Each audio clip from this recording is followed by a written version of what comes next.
Welcome to steno dictation. Dictation 5 second बाद शुरू होगा। स्टार्ट। बांग्लादेश की स्थितियों को लेकर भारत का चिंतित होना स्वाभाविक है। एक तो वहाँ अस्थिरता का वातावरण दूर होने का नाम नहीं ले रहा है और दूसरे भारत विरोधी तत्वों की सक्रियता थम नहीं रही है। बांग्लादेश में भारत विरोधी तत्व किस तरह सक्रिय हैं, इसका ताज़ा उदाहरण है वहाँ आई बाढ़ के लिए भारत को जिम्मेदार ठहराना।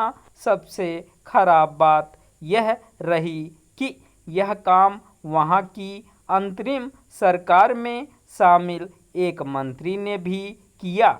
ऐसा करके उन्होंने भारत के खिलाफ अफवाह फैला रहे तत्वों को प्रोत्साहन ही प्रदान किया। उनकी माने तो बांग्लादेश में बाढ़ इसलिए आई क्योंकि भारत ने त्रिपुरा में गोमती नदी पर बने एक बांध को खोल दिया। यह पूरी तरह असत्य और शरारत भरा बयान ही है, क्योंकि भारत ने ऐसा कुछ भी नहीं किया। तथ्य यह भी है कि जिस बांध को खोलने की बात कही जा रही है वह बांग्लादेश सीमा से 120 किलोमीटर दूर है। यह भी किसी से छिपा नहीं कि इन दिनों बांग्लादेश की तरह त्रिपुरा भी भारी बरसात के कारण बाढ़ से त्रस्त है।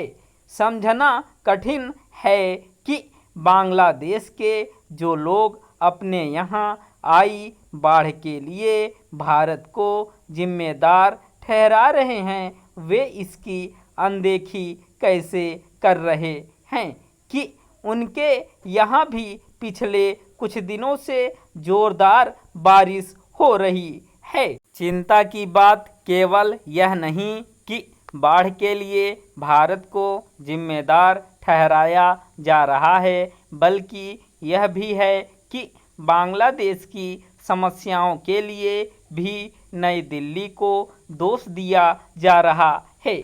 इसका एक कारण यह है कि तख्तापलट के बाद बांग्लादेश की प्रधानमंत्री शेख हसीना ने भारत में शरण ली। नई दिल्ली को इसके प्रति सतर्क रहना होगा कि उनके कारण इस पड़ोसी देश में भारत विरोध को हवा न मिलने पाए।